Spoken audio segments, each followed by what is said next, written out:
Good morning. Got my remote going. Testing, 1, 2, 3. I can see my sound bars are going up. Okay, I got my phone turned off. My laptop's out of the way. Okay, several days, almost a week since I filmed. So we'll try it again here. Now, let's see. I don't know where to start, like always. I recently, I guess I can start on some recent posts. I recently posted a thing on prescription medicines, Netflix, or you can rent it for $3.99. That's I don't make any money on those things. I'm just showing them. It just to I'm not real pleased with that. They say that that's a Scientologist. That one guy, that Peter Bergen or whatever his name is, the doc, the gray-haired guy that keeps coming back again and again and again. And I try to think, well, Jesus, if it's that, I don't want to have anything, put anything on or promote anything. But the subject matter, and then so I say to myself, well, if it was Jesus Christ and he was standing there talking about something good, would we want to hear it? Or if he was talking about something bad, would we want to hear it? But that's not a good analogy or comparison. But so if that thing turns out to be the Scientology, well, the Scientology is beating on that drum of pharmaceutical medicines. So I am a complete non-believer in Scientology. I know they're a cult, and they're crazy, and but it would seem logical enough that they could have some things to say about nutrition, possibly, or supplements, or which I think they believe in a lot, and so they could have something to say about this pharmaceutical. And I didn't read it, but as soon as I saw that one guy come in after the first couple of minutes, I said, that's Scientology again. You know, the Tom Cruise and whoever them other ones are.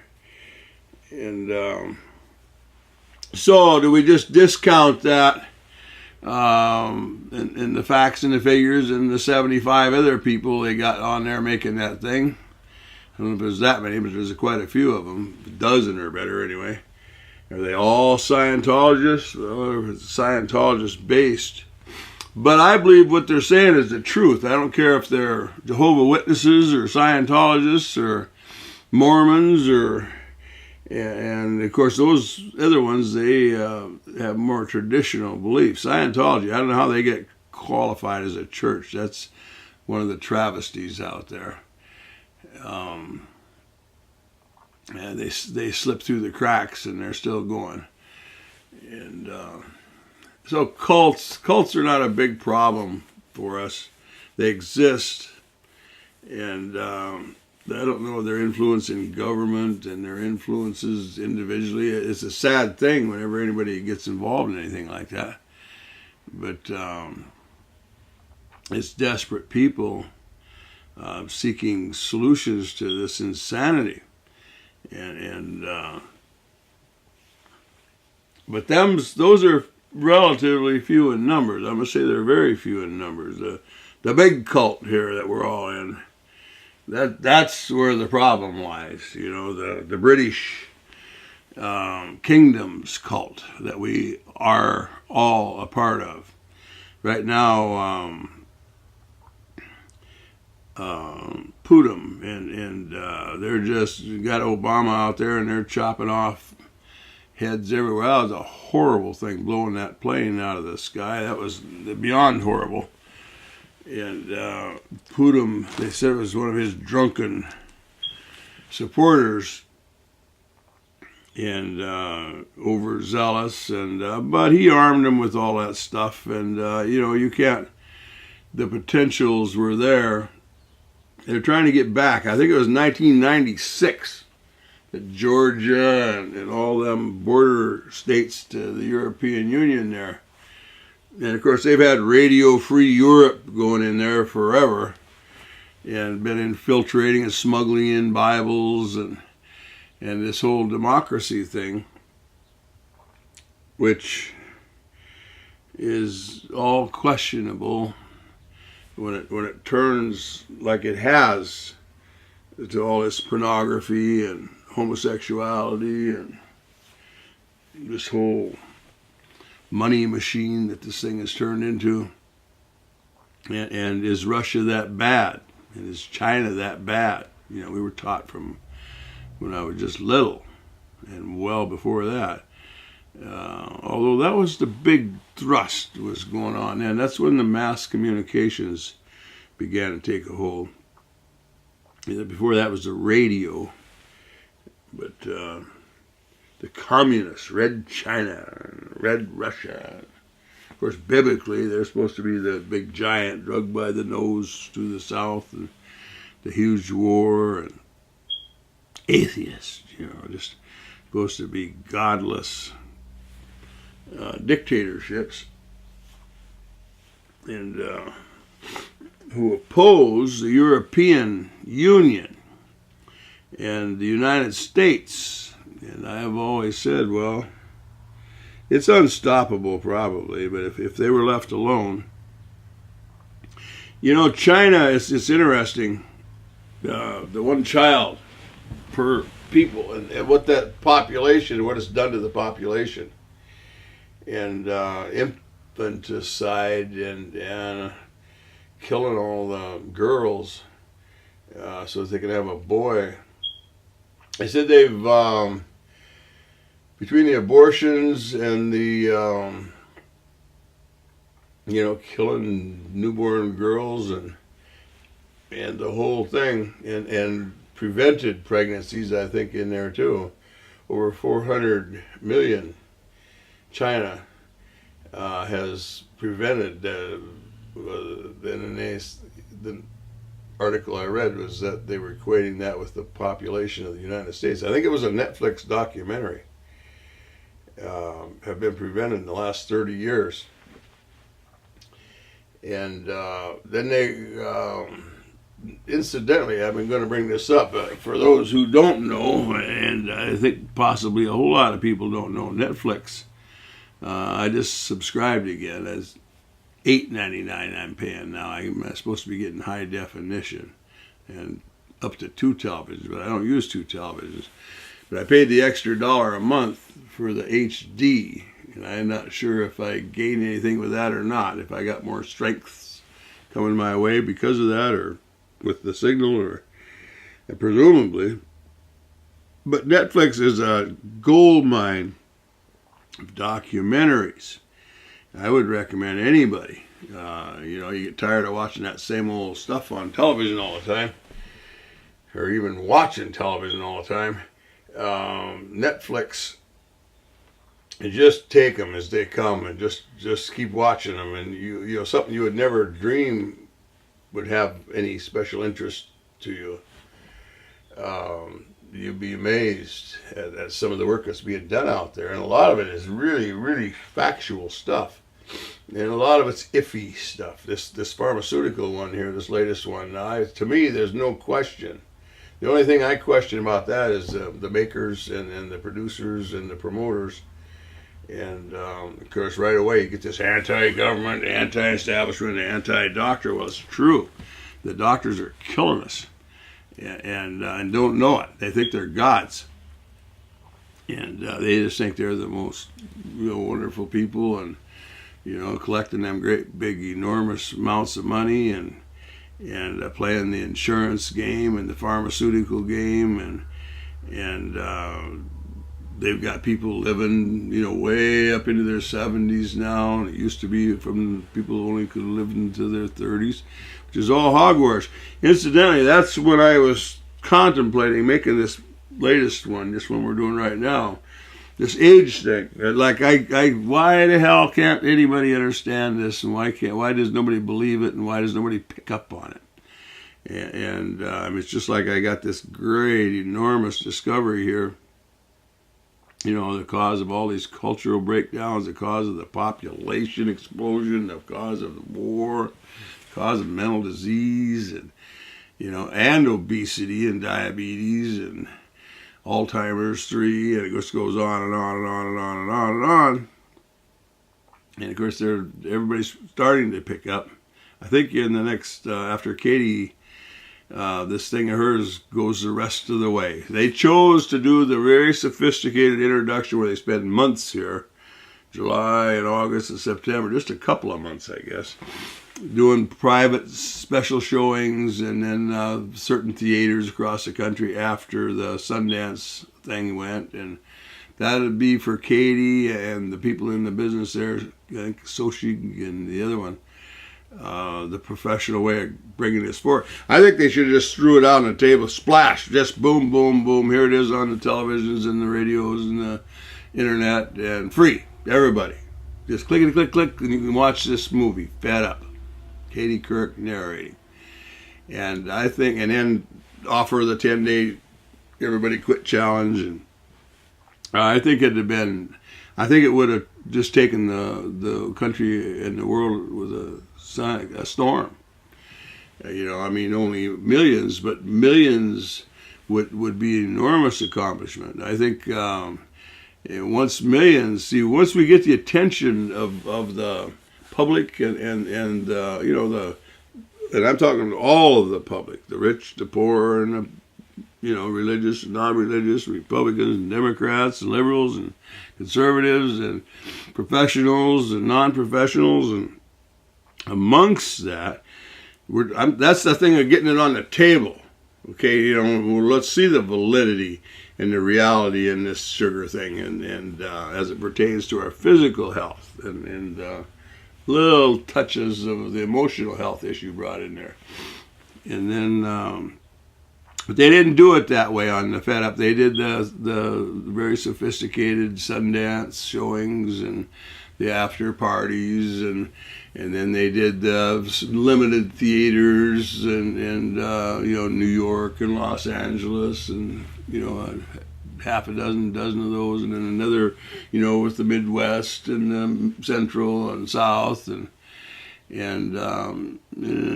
I don't think they didn't put the fire out, and maybe ultimately because of its you got to have sophistication to get the likes of these people, and of course they're robots like the rest of us, following patterns, and they would like this to be successful. They consider it to be a discovery, which it most certainly is. And Katie Couric is the one that keeps saying that for 30 years. She kept seeing this brought up in different newscasts and different news stories, and nothing ever changed. And instead of it getting better, it kept getting worse. And then somewhere along the lines, she herself began to question. She takes credit for having initiated this, rolling this ball. And it'd be interesting to see where the rest of that is. But that's probably it. She just is a newscaster, and they're showing that thing, and you walk down the street. You start looking at fat. Everything's fat.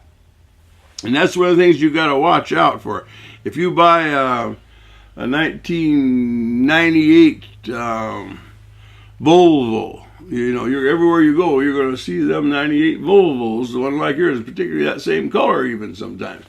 And if you buy a GMC pickup, 2006, now you're seeing the 2006 and the ones with that same body style GMC pickup. So that's what happens with fat. When you pick up on fat, you start seeing all the people that are fat. And then when you start picking up on sugar, and you start looking in those grocery carts all around you, and checking out, and people carrying their bags out and got their 12 packs of pop and all the different variety of groceries, it just becomes more and more and more. Well, that's our food chain, and that's ever so innocent, we thought. And that's our fast food restaurants, and that's our bigger restaurants, not just fast food. Just you can go to Perkins, or you can go to Country Kitchen, or any of the individual restaurants, an Italian restaurant or a Chinese, or the fast foods, and everything is sugar and carbohydrates and hybrid starches. Everything. And every single person. So Katie's seeing these fat kids is the ones that set her off as a mother, and it should set all the mothers off. And she herself has had to deal with weight issues. That's probably where the beginning of this is. She's had to starve herself because of her carbohydrate cravings, and never could understand why it was so hard to get that for her it'd be like 5 pounds or something. She's in front of the camera all the time and wanting to maintain her stature, and professionally and privately and personally and everything else. And so in order to do that, she would have had to starve herself and exercise, don't know when, because of her carbohydrate addiction. She hadn't really nailed that yet. She just knows this whole obesity thing, because as she looked at obesity, because she's dealing with fat and the few pounds that she's over, she's seeing people that are really over, lots, and all the way down to little 2-year-olds and 3-year-olds and 5-year-olds, and all the way through. So it's a very serious thing. And my belief is this thing that I got here now, once they keep going down that road and the getting to the hybrid carbohydrates, it's stated all through there in several different places. It's the same thing, eating wheat or eating an apple, or it's sugar, which is very true. But that don't really sink in. That just it does, but it don't. So where does so I'm saying when that Katie Couric thing kicks in, then this kicks in.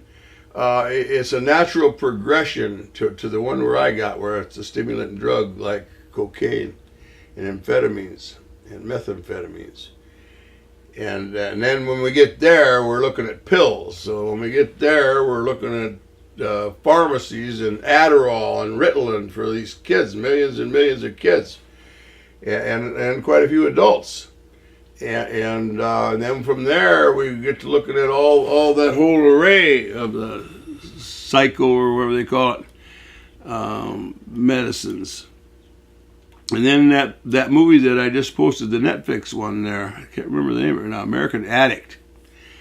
And there's that guy does several of those, that Peter Bergen, I think it's Peter Bergen. And him and his wife are supposed to have been Scientologists, or his wife, but the ties are a little more tighter than you'd want them to be. Do we need to know if this person's talking about something as a Baptist or a Catholic or a Scientologist?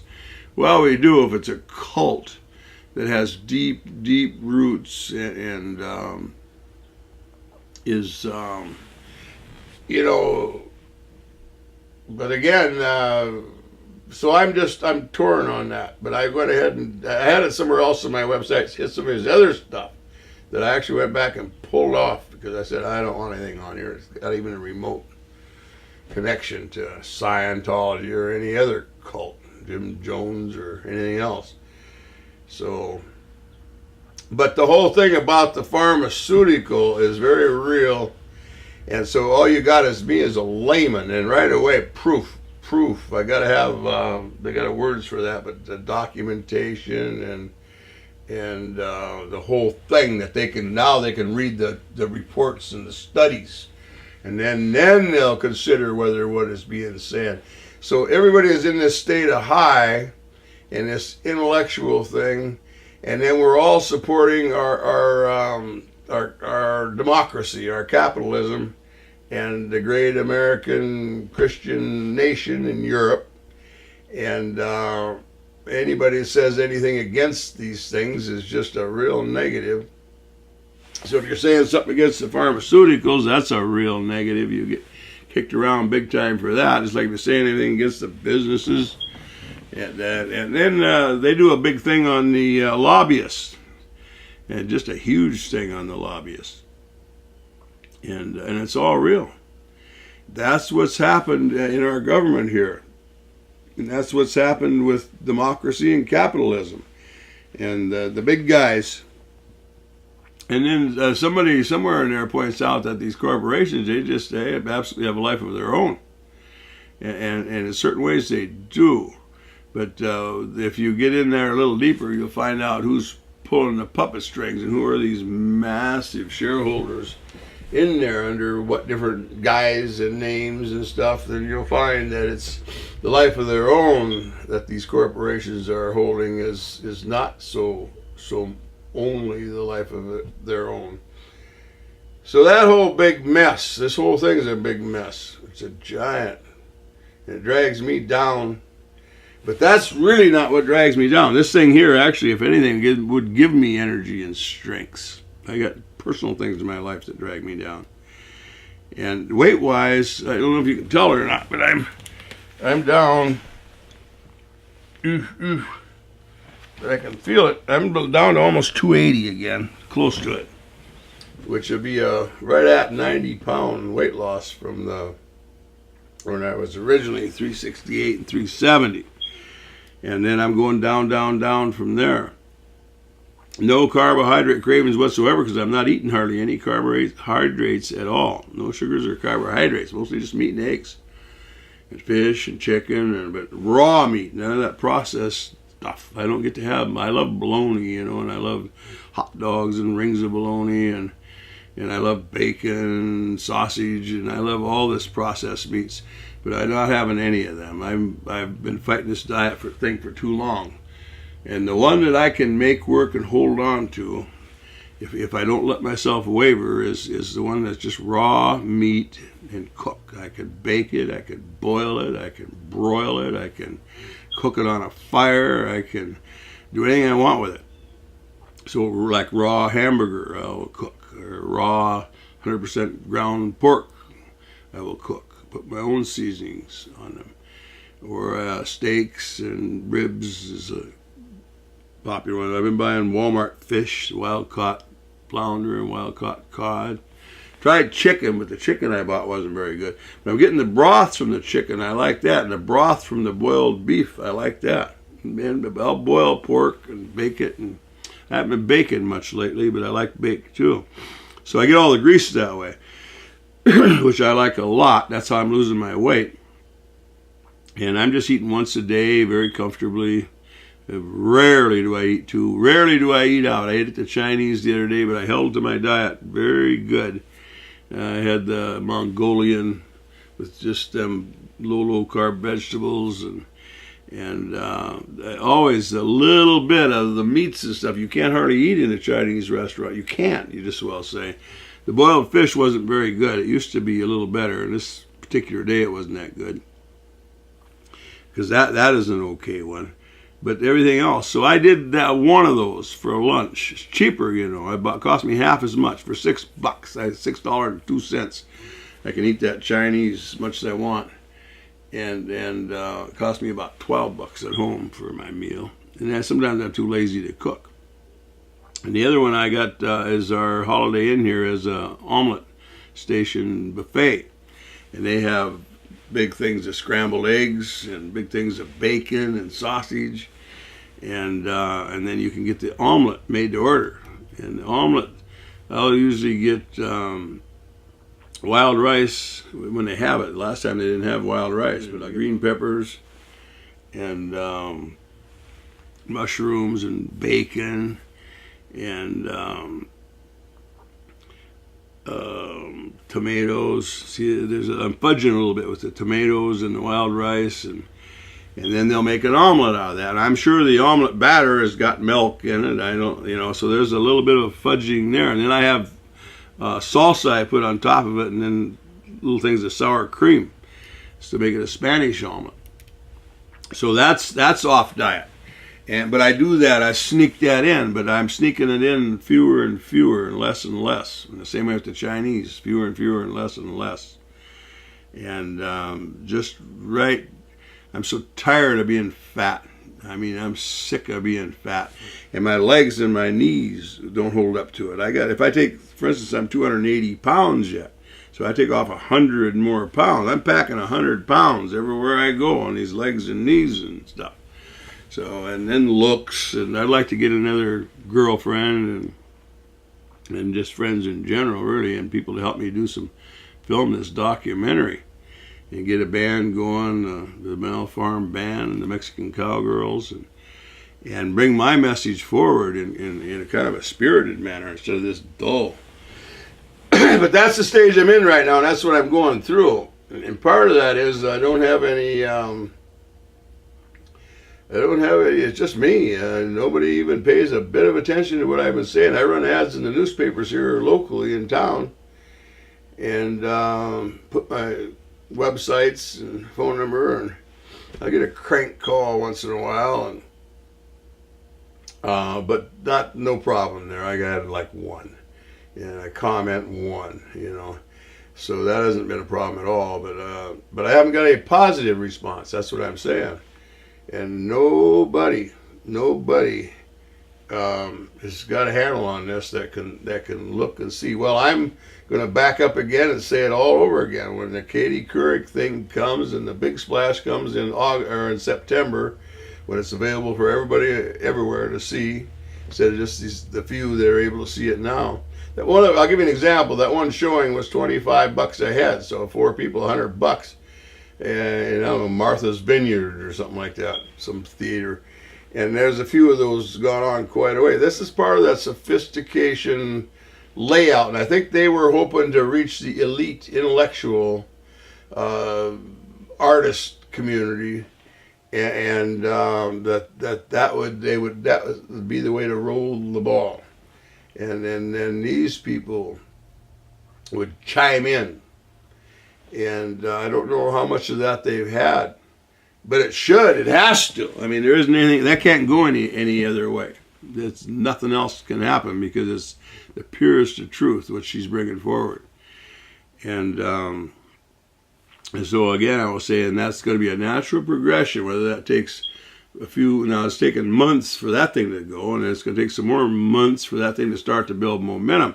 As soon as Oprah Winfrey or Michelle Obama and some stars get in on this thing, and they're politician stars or famous people of whatever manner, and really get hot, when they start to see, and I mean hot in the form of really emotionally excited, and like Katie Couric and them, they were just bowled over. They couldn't believe it as the farther they got into this.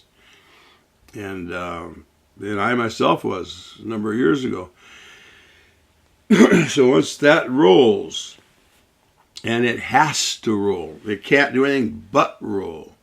And that's our entire food chain they're looking at. They're talking about, I don't know, 800 out of the however many items on the store shelves. And like I say, they've just scratched the surface. And then once the fruit gets brought into that, and the vegetables get brought into that, and the grains and the lentils and the nuts and everything you can think of, and the giganticness of this thing and what has happened as far as obesity, diabetes, and mental disease, that still hasn't gotten to this whole thing I'm talking about here, the human spirit and the human thought processes and emotions, and the adrenaline-like effect, like cocaine gives us adrenaline effect, and so does amphetamines. And it's not just the Hitlers and all the crackpots in this world on amphetamines, but it's the idea of exaggerates and more, because we're in a state of high that it's adrenaline-like, and our endorphins and dopamines and all that in our system, and then we become these superior beings. But everybody thinks, well, I'm not superior, I'm just this normal person.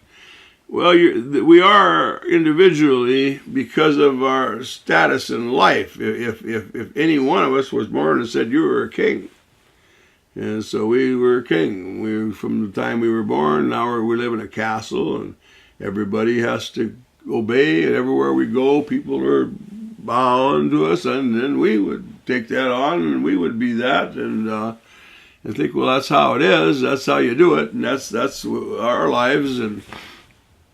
But that doesn't really answer that thing about the superiority. It's and the intelligence thing. But we all support a regime and have since we were born. We send our sons and daughters to war to fight for this regime and die and kill. And anybody that says anything against us, we've got all our songs for our flag and all the songs, and that's loyalty to the. Now we're going into Russia. We're just having big showdowns with Russia. We've got the whole border states. I don't know why they ever let them go in the first place, and now they're knowing that they're not boxed in. They got a huge territory, but it's a real difficult thing for them. Those wanting to go with the West. The West is very appealing. China had to do that. The West is very appealing with all these cars and helicopters and televisions and clothes and these big supermarkets and these big lavish homes, and so everybody that they think they're just really dirt poor when they could be riding motorcycles and speedboats and getting on airplanes and flying all over the world, and gee, what a life that is, and they don't know they're leaving life behind. And that doesn't bring forward on the weaponry. That's the thing about China and Russia. Amongst all of our production here is our weapons and our delivery of those weapons, and along in our manufacturing and our arms and airplanes, and so arms, airplanes, bombs, and guns, and pretty soon they're sitting back there in a Model T or something, and here we are with, when you see the bombs come in Afghanistan, for instance, these people are fighting with sticks and stones. Like right now in Gaza, however that is pronounced, those people got some few weapons brought in. They're running back and forth through the tunnels and stuff, and they can shoot rockets, over. Lope them into the Israel side over there, and here's Israel with the most sophisticated warfare known to man, along with 3.5 million troops to put on the ground out of their 7 million, and unbelievable numbers.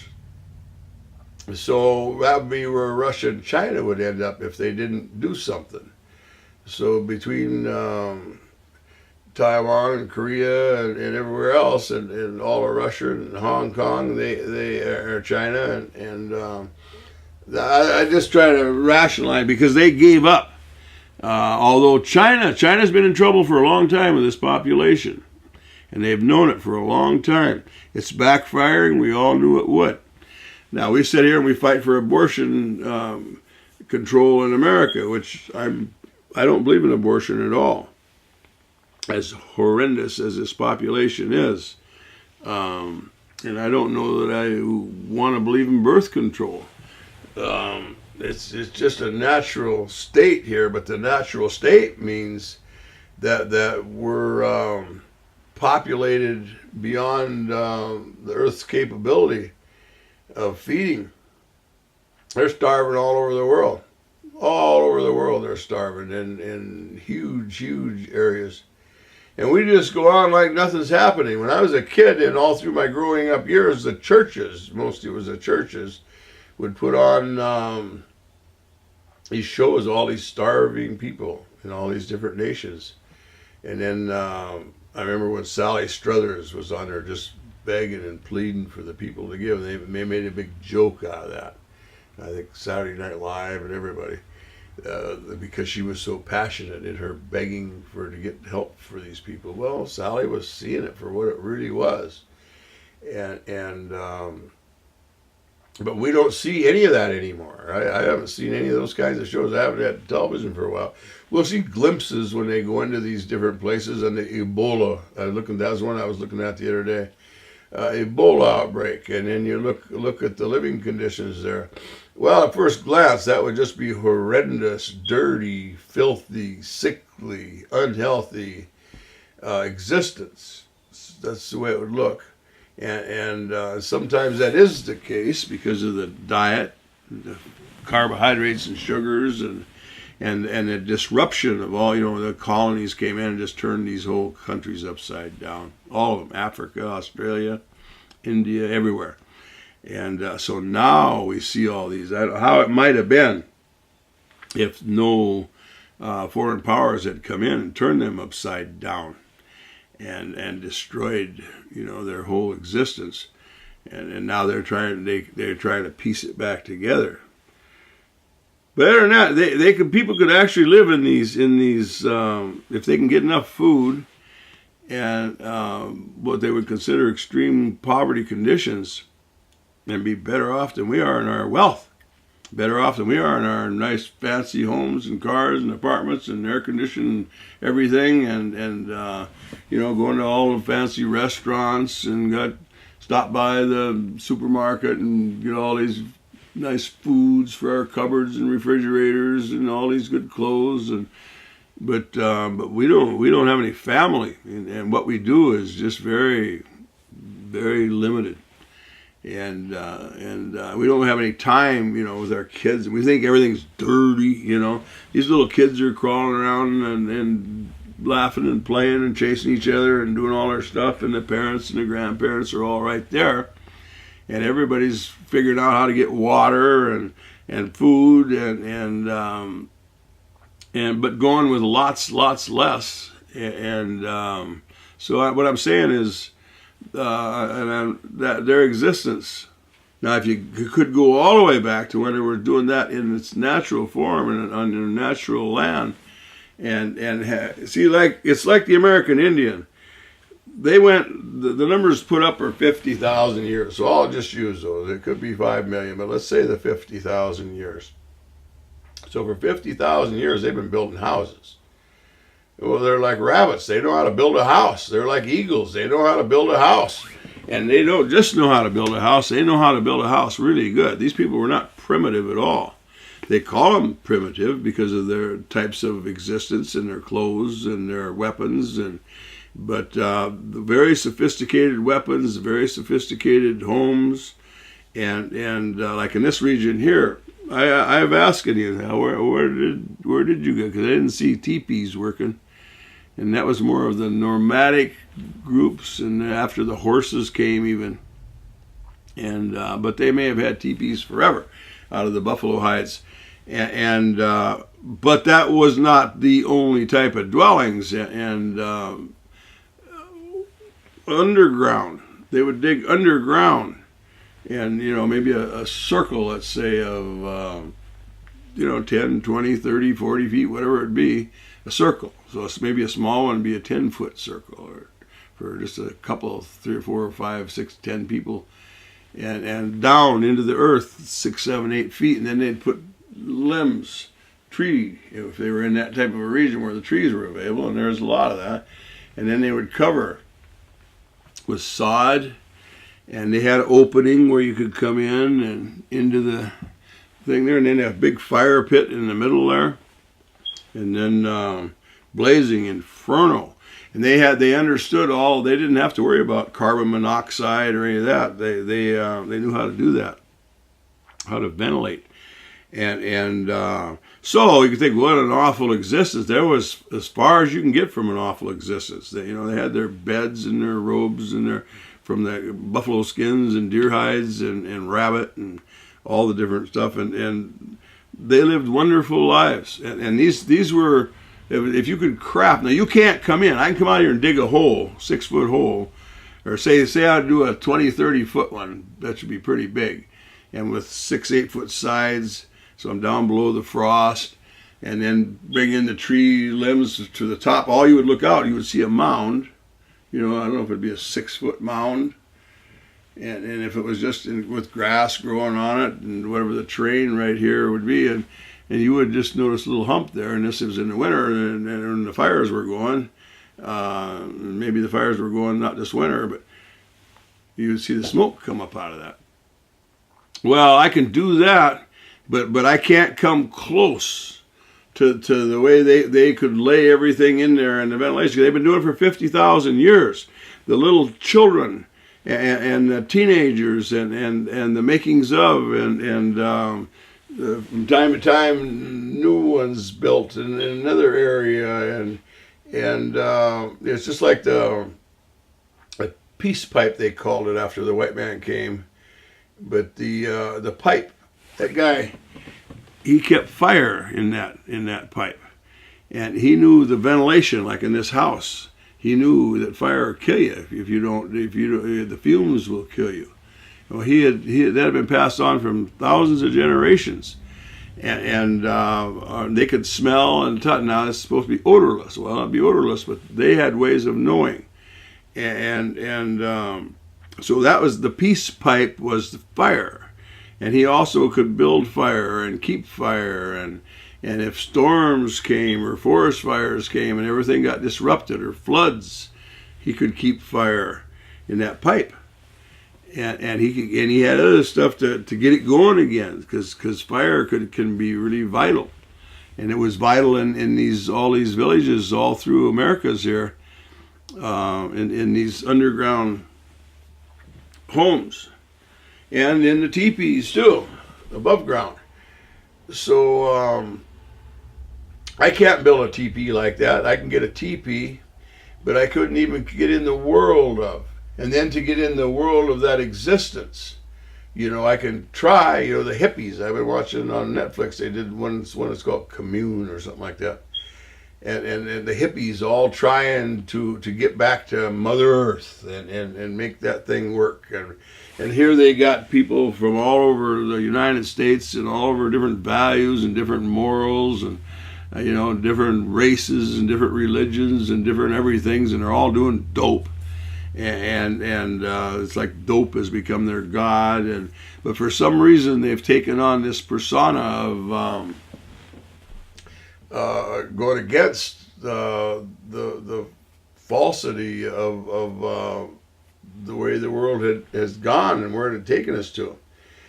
But they couldn't make it work because so many different people. They're still out there, and they're old as I am now and older, and some of them, a lot of them, still thinking they had something. Now that marijuana's being legal, oh boy, they're the ones. See, they knew all along.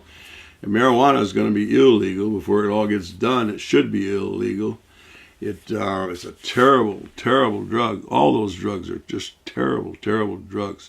That's why it didn't work, along with the fact that you can't duplicate a million years of evolution and learning and just all pick up a pot pipe and their cigarette and smoke joints and try to duplicate that. You can't do it with a whole mixed group of people. And theirs was just a progression. When you see the geese or the eagles come in and make their nests, and the rabbits underground there, and I had a fox den down here this fall, and the deer, they live above ground and raising their young and stuff. They've been doing this forever, and they know everything about it, and that's the way the humans were.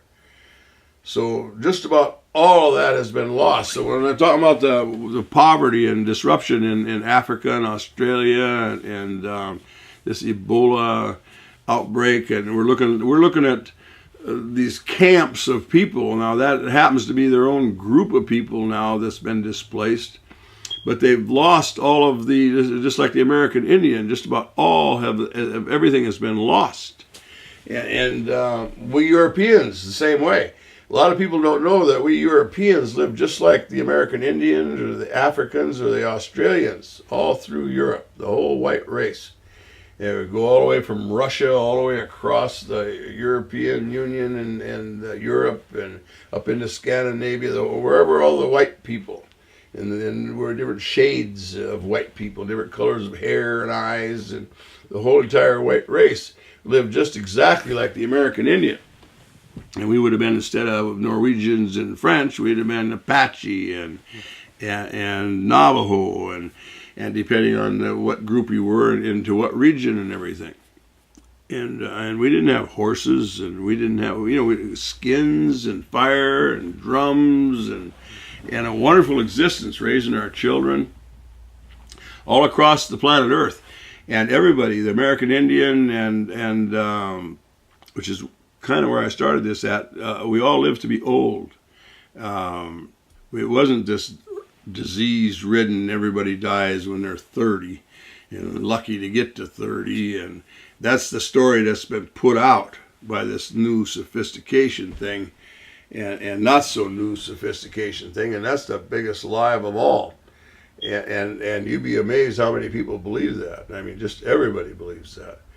And there's not a drop of truth in it. You can go all across the Americas, north to south. You can go all across the world, all the islands and all the island nations and all of the continents, and the human beings. They got this looking animal-looking thing there, dragging a woman by the hair. And they got a club with a torch and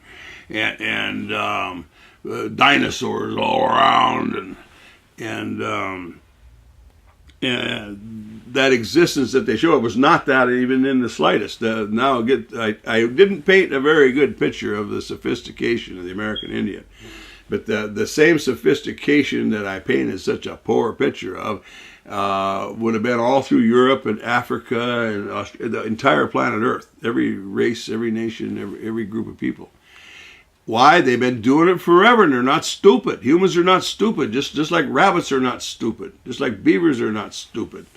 And wolves, I mean, every creature there is, frogs, nothing's stupid. Bees and birds. And so humans were not stupid either. And we have had this capability with our hands of building our dwelling. Now they're doing it with their mouth, like a bird's got to take his hand here, and he's going to put a stick here, and go get another stick and fly over, and we're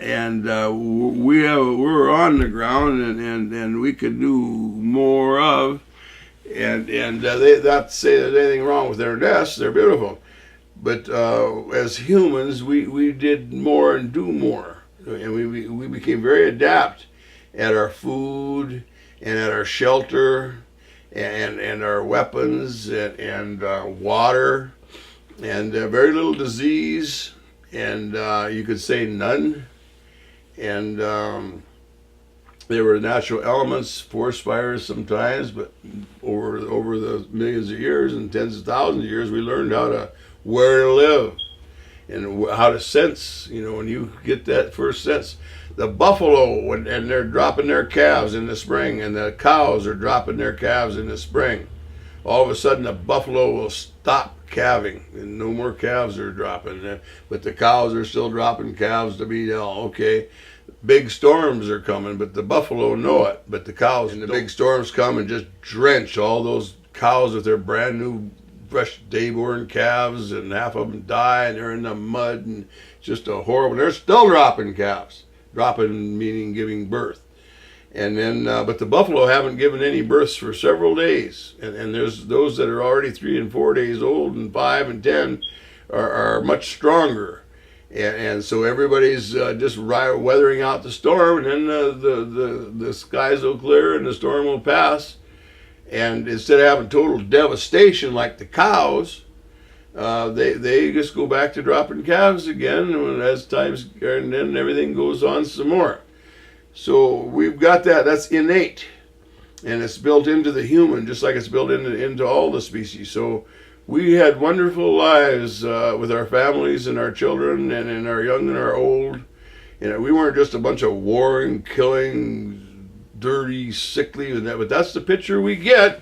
It's just ignorant, and it's the farthest thing from the truth. The one time that really set me off, and there's been others, there was an auction. They were selling fishing lures, and I was dealing with fishing lures in those days, collectibles, and I was toying with it because I had just, by accident, experienced a few of them, got a few at a garage sale once, and they were like $30, and then I think the auction did say something primitives too, and that probably rang a bell, and then Native American, and so I go to the auction, and it's a tomahawk, The auction's mostly over, but there's a couple of 4 tables left, and they're working their way down these tables. And a small crowd left, maybe 30 people or something. And the big auction's been going on for 2 days or something. But they had and I don't know if it was brought in late or what, but it was a bow and arrow and a tomahawk. And I looked at those and I said, Jesus, those things are just beautiful. It's just unbelievable. The craftsmanship in this tomahawk and this bow and arrow. And I think the tomahawk had a long black hair, his hair, or whether it was a scalped person's hair, or modern times hung on to that. But this tomahawk, to me it was a war club. And the hair was probably his own hair, and he cut some off of and made that hair. But it could have been buffalo hairs or tail hairs or something long black. And but it was so magnificently made, and the bow. And now you just go on from there to the clothes and the beadwork and the leathers and the placing of sticks and into a whole village, a whole house, and even the fire. And it wasn't like they sit around trying to be artistic or anything. It was just second nature. Like you get a campfire, you're just by second nature, you're just time to put some wood on there, and you'll shake it a little and put some wood on or something. Well, if you've been doing that for 50,000 years, you get really good at it. The time of day and the night, and how much fire you want, and what you're going to use it for, and the different woods that are available. And sometimes you only have these types of wood, and other times you have some of these others. But you get really, really good at the clothes and the cooking. And as the cooking, the Indian woman, she could really, really work with food. And I'm sure the man was in there to whatever extent. And she was, though, I think the more so on that, if I'm not mistaken. And after white man came, they just annihilated her food sources and her food ability, and everything about her and her cooking was a squaw. It is these animal-like people that couldn't even feed themselves, and so everything got lost. But she was an artist in every regard. Her motherhood and her cooking and making of clothes and of course the men right there too. Everybody's chewing on leather and making stuff, and when they bring in the game, I don't know the social structure, the man woman, how all that worked with them. Some will try to say that they were matriarchal. I kind of don't think they were, but I don't really think anybody was, because I think that's upside down. And of course that'll cause a big stir amongst sexist group of people. But I don't see that in nature. I see man as man, woman as woman, child as child, and adolescent and on up, and the men's things. And I'm not talking about anything in the world of the Mideast or any of these chauvinistic type, nothing like that at all. The women were just absolutely, and women like to be with women, and they like to do things together, mothers and daughters, and the sons by nature drift off into more into the making of weapons, and they're the more aggressive. If there's a mountain lion circling the camp or something, it's more apt to be the men and the boys that are sensing it, smelling it, and everybody knows the danger, and either fending that thing off or getting him to leave, or fighting him and killing. And it's not easy done, but with these weapons it can be done. It has to be done if there's no other choice. That's not to say that the women aren't right there, but I think when you go into a buffalo herd and you try to bring harm to this group of buffalo, well, the bulls are all right there, whether it's wolves or man or whatever the danger might be. It's all the bulls, and the biggest and baddest and of the heaviest and more seasoned bulls are right there, and then all around him, and the cows and the calves are in the back line there, and of course they'll fight and stomp too. And I had posted way back here on buffalo in water buffalo in Africa somewhere there. The lions had kind of tricked them and got one of the calves, and right away everybody just ran and got away from there but the calf was back there, and they went up and they gathered their wits and their senses there, and the calf, and the lions didn't just go in and slaughter and kill that calf immediately. They were just toying with their catch, and the calves bellowing, and they all came back, those water buffalo, and fought those lions, the whole pride of lions. And they're scooping them with their horns and stomping, and then everyone's coming in from this direction, and that one, they got their calf, and they're not having it anything in the world of, And if it meant they all die, they all die. But they're gonna fight, and they got big hoofs too and stuff, and they got the calf back, I think. And there's several instances like that come to mind. The one Dian Fossey is on the side of the mountain there with the gorillas, and she goes over and visits the other famous one. From England there, I can't say her name right now, who's been working with chimpanzees and African, and her husband, Dian Fossey, was a single person, a woman, I don't know, in her 50s by the time, or 40s and 50s before she got murdered in that African environment there, and which she brought on inadvertently. She's just running all those hunters and poachers and stuff. Well, she's doing a good thing, but she's got no protection, and eventually it cost her her life. But so she meets on the other side of the mountain with this other more famous Jane Goodoo or something like that, and Jane's has been there now for decades, and her husband, some kind of a prince or some kind of a great white hunter from England and Europe, and right out of London possibly, or something to that effect. I could be missing the nationality or the city here just a little bit, but it's definitely a European great white hunter and safari. And they come over and they have hire these guides, and they go hunting, and all the different buffaloes and lions, and then the gorilla. And so here she's telling Dian the story, Dian Fossey, and that her husband, they knew where the gorillas were, and of course they would pay these guides and these African natives, with all kinds of money and different, probably guns and ropes and different things that were of interest to them and value.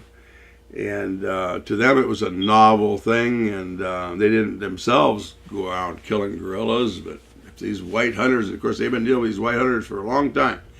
And they remind me a little bit of the Indians that turned coat and went with the cavalry and were scouts for the cavalry. They just, turned because these people got all these guns and stuff, and they're killing everything, and the power source, and then the bribery.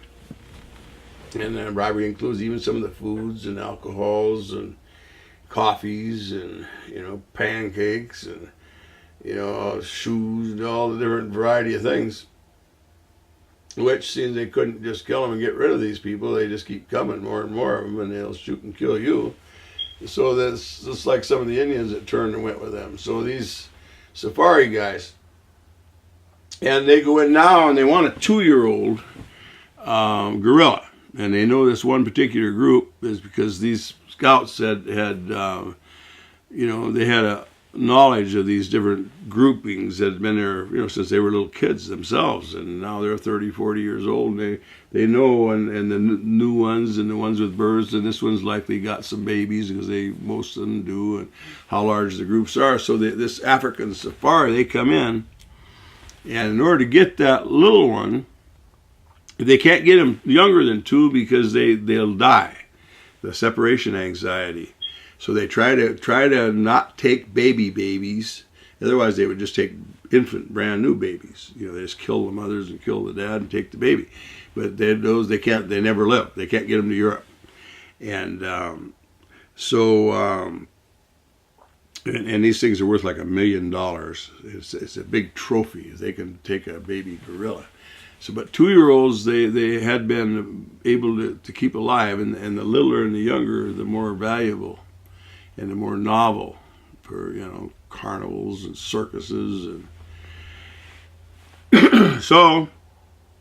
In order to get them, of course, there's all the adults and males and females and grandmas and grandpas and mommies and daddies and the teenagers, but they come in and they know, they circle them, and of course these gorillas, they're in their trees and ground and all around there and jungle, and they get up on them, and they know the only way to do this is to, because they've done it before, and is to, because they know that the males are going to fight and the females are going to fight, and so you just got to kill them.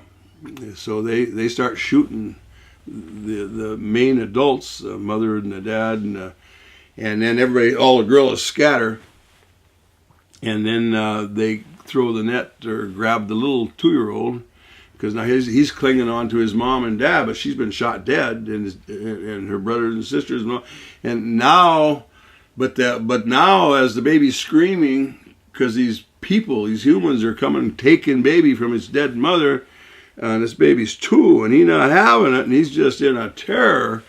He's screaming, and everybody just stops in mid-flight, and to come back to baby, and then so they blow them. They shot, I don't know, something like 32 of them. They had to kill them, just basically all of them, in order to get them out of there with that baby.